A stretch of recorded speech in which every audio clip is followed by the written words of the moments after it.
13 जून 2023 को देहरादून के Clement town थाना क्षेत्र में टर्नल रोड C13 के रहने वाले किसी व्यक्ति ने पुलिस को फोन किया और बताया कि उनके पड़ोस के एक मकान से बहुत गंदी बदबू आ रही है। उस व्यक्ति ने आगे बताया कि हमने उस घर पर जाकर देखा तो वहां पर बाहर से ताला लगा हुआ है। उसने बताया कि जब उन्होंने दरवाजे को पीटना शुरू किया तो अंदर से अचानक किसी बच्चे के रोने की आवाज आने लगी, जिससे उन लोगों को लगा कि शायद घर में कोई ना कोई तो जरूर है। इस घटना के बारे में पता चलते ही देहरादून पुलिस तुरंत क्लेमेंट टाउन के उस घर पर पहुंची जिस घर से बदबू आ रही थी। उस घर के मकान मालिक सुहेल भी वहीं पर मौजूद थे। मकान मालिक सुहेल ग्राउंड फ्लोर पर रहते थे, जबकि बदबू फर्स्ट फ्लोर से आ रही थी। इसलिए पुलिस तुरंत फर्स्ट फ्लोर पर जाती है। वहां पर घर के अंदर जाने के लिए 2 दरवाजे थे, लेकिन मेन दरवाजे पर बाहर से ताला लगा हुआ था और दूसरा दरवाजा अंदर से बंद किया गया था। लेकिन अच्छी बात यह थी कि उनमें से एक दरवाजे पर जाली लगी हुई थी और शायद इसी जाली की वजह से दुर्गंध बाहर आ रही थी। पुलिस जाली वाले दरवाजे की जाली काटती है और घर के अंदर जाती है। साथ ही कुछ पड़ोसी भी अंदर चले जाते हैं। लेकिन घर के अंदर बेडरूम का मंजर इतना भयानक था कि जिसे देखकर पुलिस भी सहम गई और वहां पर मौजूद पड़ोसियों की भी हालत खराब हो गई, क्योंकि वहां कमरे के अंदर फर्श पर 2 लाशें पड़ी थी और देखने से लग रहा था कि उनमें से एक शव किसी पुरुष का और दूसरा किसी महिला का है। उन शवों की हालत बहुत खराब हो चुकी थी। ऐसा लगता था जैसे वो शव पिछले कई दिनों से वहां पर पड़े हों। उनके नाक और गले से काफी खून निकला हुआ था, जो पूरे फर्श पर फैला हुआ था और सूख कर पूरी तरह से काला पड़ चुका था। उन लाशों पर कीड़े भी रेंग रहे थे। लेकिन तभी अचानक उनकी नजर एक ऐसी चीज पर पड़ी जिसे देखकर वहां पर सभी लोग हैरान रह गए थे, क्योंकि वहां पर उन दोनों लाशों के पास एक नवजात बच्चा भी पड़ा हुआ था। जब पुलिस ने उस बच्चे को चेक किया तो पता चलता है कि वो अभी भी जिंदा है और उसको देखने से लगा कि शायद बच्चे को पैदा हुए ज्यादा समय नहीं हुआ होगा और कहीं ना कहीं ये बच्चा उन्हीं मरने वालों का था। और इसका मतलब था कि जब से उनकी मृत्यु हुई तब से ये बच्चा भूखा प्यासा उस बदबू के बीच पड़ा हुआ था, जिसकी वजह से उसका शरीर भी पीला पड़ चुका था और उसके ऊपर भी कीड़े रेंग रहे थे। इसके बाद पुलिस ने बिना देरी किए तुरंत बच्चे को हॉस्पिटल भिजवाया। मकान मालिक से पूछताछ करने पर पता चला कि ऊपर का कमरा उन्होंने अनम और काशिफ नाम के कपल को किराए पर दिया था। इत्तेफाक से उसी समय एक महिला भी कुछ लोगों के साथ क्लेमेंट टाउन पुलिस स्टेशन पहुंचती है और वो अपने पति की गुमशुदगी की रिपोर्ट दर्ज कराती है। उसने बताया था उसके पति 10 जून से फोन नहीं उठा रहे थे, जबकि वो लगातार उनको फोन कर रही थी और फिर 12 जून से उनका फोन स्विच ऑफ हो गया, जिसके बाद 13 जून को चिंतित होकर वो महिला गुमशुदगी की रिपोर्ट लिखाने के लिए सहारनपुर से देहरादून आई थी, क्योंकि उसका पति देहरादून में ही काम करता था और वहीं पर रहता था। इधर काशिफ और अनम की बात करें तो उनके घर में किसी तीसरे इंसान के आने की आशंका नहीं लग रही थी, यानी घर से कुछ भी गायब नहीं हुआ था। साथ ही एक दरवाजे पर बाहर से ताला लगा हुआ था और दूसरे दरवाजे को अंदर से कुंडी लगी हुई थी, जिससे लग रहा था कि शायद उन्होंने एक दरवाजे को परमानेंटली बाहर से बंद किया हुआ होगा। लेकिन अब सवाल ये था कि वो लोग बाहर से ताला क्यों लगाएंगे, जबकि उन्हें तो ताला अंदर से लगाना चाहिए था। पहले तो पुलिस को लगा कि इस कपल ने खुद की है, लेकिन फिर पुलिस को लगा कि कोई भी इंसान खुद को इतनी तकलीफ देकर क्यों मारेगा, क्योंकि आम तौर पर देखा गया है कि अगर कोई भी खुद करता है तो वो अक्सर फंदे से लटक कर ही करता है। यही चीज पुलिस को सोचने पर मजबूर कर रही थी। और सबसे बड़ी बात ये थी कि वहां पर 1 हफ्ते का बच्चा भी जिंदा पड़ा हुआ मिला था। अगर उन्होंने खुद की थी तो फिर उन्होंने बच्चे को तड़पने के लिए क्यों छोड़ दिया था, और अगर ये कत्ल हुआ था तो फिर जरूर कोई ना कोई यहाँ पर आया था। लेकिन जब हत्या हुई थी तो जाहिर सी बात है उस समय मरने वालों ने विरोध भी किया होगा, चीखा चिल्लाया भी होगा, तो फिर किसी पड़ोसी ने उनके चीखने चिल्लाने की आवाज क्यों नहीं सुनी थी। पुलिस के मन में ऐसे ही बहुत सारे सवाल उठ रहे थे। इसके बाद पुलिस ने उन शवों को पोस्टमार्टम के लिए हॉस्पिटल भिजवा दिया, क्योंकि आगे की जांच के लिए सबसे पहले यह जानना जरूरी था कि उनकी मौत कैसे हुई है। मकान मालिक से बात करने पर पता चला कि काशिफ और अनम इस घटना से 4 महीने पहले ही यहाँ शिफ्ट हुए थे। उस दौरान अनम प्रेग्नेंट थी। इसके बाद वो दोनों 8 जून को किसी प्राइवेट हॉस्पिटल में गए, जहां पर अनम ने एक बच्चे को जन्म दिया और फिर 10 जून को वो लोग घर वापस आ गए। मकान मालिक ने बताया कि उसके बाद से ये लोग घर से बाहर नहीं निकले इसके बाद पुलिस ने मरने वालों के घर वालों का पता लगाकर उनसे पूछताछ करनी शुरू की। पूछताछ करने पर पता चला कि काशिफ का घर सहारनपुर में था। साथ ही ये भी पता चला कि सहारनपुर में भी काशिफ की एक और पत्नी है, यानी उसकी पहले ही एक शादी हो चुकी थी और अनम उसकी दूसरी पत्नी थी। उसकी पहली पत्नी का नाम नुसरत था। नुसरत और काशिफ का एक बेटा भी था। अब ये सारी बातें पता चलते ही पुलिस के निशाने पर काशिफ की पहली पत्नी नुसरत आ जाती है। हो सकता था शायद वो अपने पति की दूसरी शादी से खुश ना हो। और फिर घटना के 2 दिन बाद जब नुसरत के बारे में पता चला तो पुलिस की एक टीम देहरादून से सहारनपुर के लिए रवाना हो गई। नुसरत अपने ससुराल यानी काशिफ के घर पर ही थी। पुलिस ने वहां पहुंचकर नुसरत से पूछताछ की। नुसरत ने बताया कि उसका अपने पति से दूसरी शादी को लेकर कोई विवाद नहीं था, यानी दूसरी शादी के बाद भी उनके बीच अच्छे संबंध थे। नुसरत ने बताया कि उनकी हर रोज फोन पर भी बात होती थी, लेकिन अचानक से 10 जून के बाद काशिफ ने फोन उठाना बंद कर दिया और फिर 12 जून को उसका फोन स्विच ऑफ हो गया था, जिसकी वजह से नुसरत 13 जून को खुद अपने पति की गुमशुदगी को लेकर देहरादून पहुंची थी। वहां जाकर उसने क्लेमेंट टाउन थाने में कंप्लेंट भी दर्ज कराई थी। पुलिस ने कंफर्मेशन के लिए थाने में चेक करवाया तो पता चला कि सच में नुसरत ने कंप्लेंट दर्ज कराई थी। इसके बाद पुलिस ने नुसरत का फोन भी चेक किया, उसकी कॉल डिटेल्स भी देखी गई। गहरी छानबीन करने पर पता चला कि नुसरत के सारे बयान सही हैं। काशिफ के पिता मोहसिन का भी यही कहना था कि उनकी बहू अपने पति के साथ ऐसा नहीं कर सकती, क्योंकि उन दोनों का तो एक बेटा भी है। पति के कत्ल के बाद अब उनका क्या होगा, क्योंकि उनके लिए वही कमाने वाला था। काशिफ जेसीबी और क्रेन ऑपरेटर था, वो देहरादून में काम करता था। पूछताछ और छानबीन करने के बाद पुलिस ने नुसरत को क्लीन चिट दे दी और उसे शक के दायरे से बाहर कर दिया गया। घर वालों और गांव वालों से बात करने पर पता चला कि काशिफ ने काफी पैसे उधार लिए हुए थे। उसके ऊपर करीब 15 लाख रुपए का कर्ज था, जिसकी वजह से वो थोड़ा परेशान भी रहता था। ऐसे में पुलिस ने सोचा कि हो सकता है कर्ज से छुटकारा पाने के लिए काशिफ ने पहले अपनी पत्नी की जान ली हो और फिर खुद को भी खत्म कर लिया हो। और ये भी हो सकता था कि जिनसे उसने कर्ज लिया था उन्होंने ही इस वारदात को अंजाम दिया हो। लेकिन पुलिस को लग रहा था कि कर्ज देने वाला व्यक्ति ऐसा नहीं करेगा, क्योंकि अगर वो काशिफ को कत्ल करता तो उसका पैसा मिलने की उम्मीद ही खत्म हो जाती।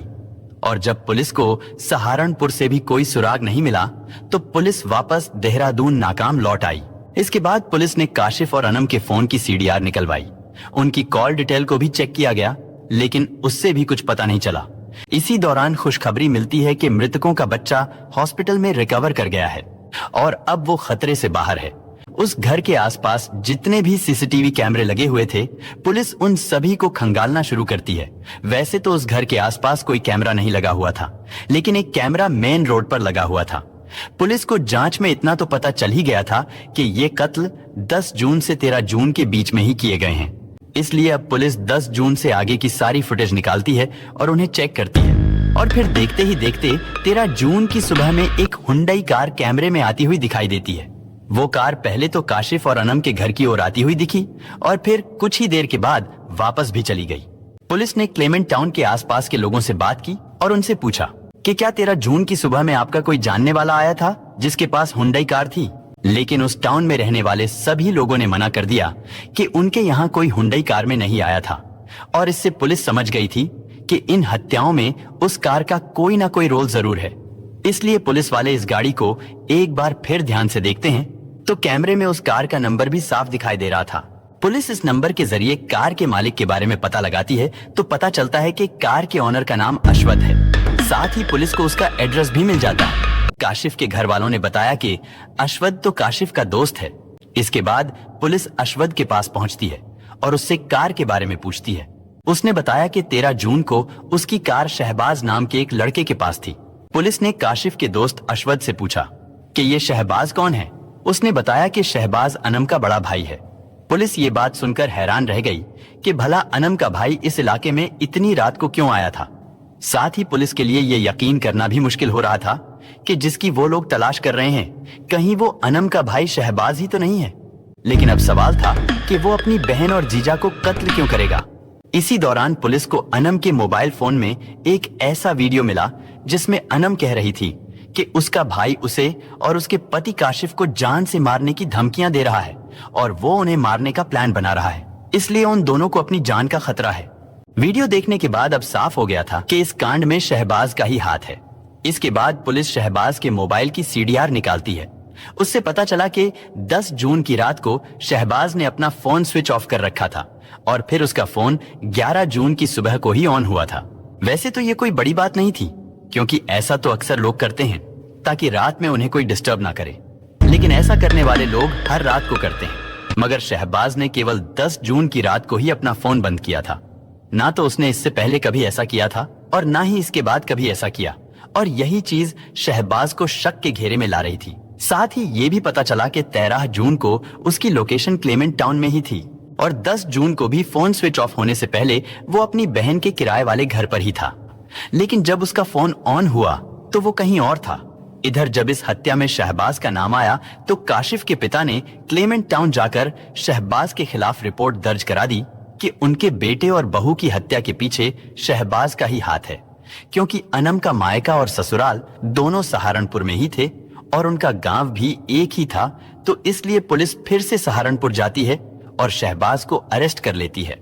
इसके बाद शहबाज को देहरादून लाकर उससे पूछताछ की गई। वो कहता है कि भला वो अपनी बहन और जीजा की हत्या क्यों करेगा, लेकिन उसके खिलाफ पुलिस के पास भी कई ठोस सबूत थे। इसके बाद पुलिस ने सीसीटीवी फुटेज, शहबाज के उस समय की लोकेशन, उसके फोन का स्विच ऑफ होना, अशवद का बयान जिससे शहबाज ने उस दिन कार मांगी थी, ये सारी चीजें पुलिस ने शहबाज के सामने रखी और फिर उससे कड़ाई से पूछताछ की तो वो जल्दी ही टूट गया और उसने अपना जुर्म स्वीकार कर लिया कि अपनी बहन अनम और काशिफ की हत्या उसी ने की है और उनके बच्चे को जिंदा इसलिए छोड़ दिया था क्योंकि उस बच्चे का जन्म 9 जून को ही हुआ था। इसलिए उसने सोचा कि बच्चा छोटा है, भूखा रहने से वो खुद ही मर जाएगा। दरअसल शहबाज और काशिफ दोनों एक ही गांव के रहने वाले थे और वो दोनों दोस्त भी थे। और फिर काशिफ ने शहबाज की बहन अनम से शादी भी कर ली थी, जिसके बाद उनकी दोस्ती रिश्ते में बदल गई थी। इसके बाद 10 जून तक शहबाज अपने जीजा काशिफ और अपनी बहन के साथ उनके किराए के घर में ही रहता है। 10 जून की रात को जब सभी लोग डिनर करके अपने अपने रूम में सोने के लिए चले गए तो देर रात को शहबाज उठता है। वो किचन में जाता है और वहां से चाकू लेकर आता है, क्योंकि 9 जून को अनम ने एक बच्चे को जन्म दिया था। 10 जून की रात को वो लोग गहरी नींद में सो गए थे। शहबाज चाकू लेकर अपनी बहन के बेडरूम में गया और वहां सो रहे उसके पति काशिफ का गला चाकू से रेत दिया, जिससे काशिफ की मौके पर ही मौत हो गई। इसी बीच उसकी बहन अनम की भी नींद खुल गई तो वो अपने भाई को रोकने की कोशिश करती है, लेकिन तब तक बहुत देर हो चुकी थी। काशिफ को मौत के घाट उतारने के बाद शहबाज ने अपनी बहन को भी आसानी से काबू कर लिया और फिर उसने गला दबाकर अनम को खत्म कर दिया। उन दोनों को खत्म करने के बाद शहबाज ने खुद को अच्छी तरह से साफ किया। इसके बाद शहबाज एक दरवाजे की अंदर से कुंडी लगाता है और दूसरे दरवाजे को बाहर से ताला लगाकर चुपचाप वहां से निकल जाता है। और फिर 13 जून की सुबह को वो अपने दोस्त अशवद की कार लेकर दोबारा अपनी बहन के घर पर आया और ठीक उसी समय वो कार कैमरे में कैद हो गई थी। खैर, शहबाज बहन के घर पर आता है। पूरे बेडरूम में खून ही खून फैला हुआ था जो पूरी तरह से सूख चुका था। साथ ही उन लाशों से बहुत गंदी बदबू भी आ रही थी। शहबाज ने सोचा था कि वो उन दोनों शवों को गाड़ी में ले जाएगा और उन्हें किसी दूसरी जगह ठिकाने लगा देगा, लेकिन बदबू इतनी ज्यादा और इतनी खतरनाक थी कि वो उनके पास भी नहीं जा पाया। सबसे दुखद बात ये कि वो मासूम बच्चा भी उस कमरे में बेड पर यूं ही पड़ा था। इसके बाद शहबाज ने उन लाशों को ठिकाने लगाने का प्लान कैंसिल कर दिया और ताला लगाकर कार से वापस अपने घर चला गया। शहबाज ने ये तो बता दिया था कि उसने ही काशिफ और अनम को कत्ल किया, लेकिन अब सवाल ये था कि आखिर एक भाई ने अपनी बहन, जिसको मां बने एक दिन भी नहीं हुआ था, उसको इतनी बेरहमी से क्यों खत्म कर दिया था। साथ ही उसने अपने जीजा को भी मौत के घाट उतार दिया था और उसने अपने 2 दिन के मासूम भांजे को वहां पर तड़पने के लिए क्यों छोड़ दिया था। पूछताछ के दौरान शहबाज ने बताया कि 8 साल पहले उसके पिता की मौत हाइड्रा के नीचे दबकर हो गई थी और उस हाइड्रा को काशिफ का भाई चला रहा था। शहबाज का कहना था कि उन्होंने जानबूझकर उसके पिता को मारा था और फिर इस घटना से 1 साल पहले शहबाज किसी लड़की से दुष्कर्म के मामले में जेल चला गया था।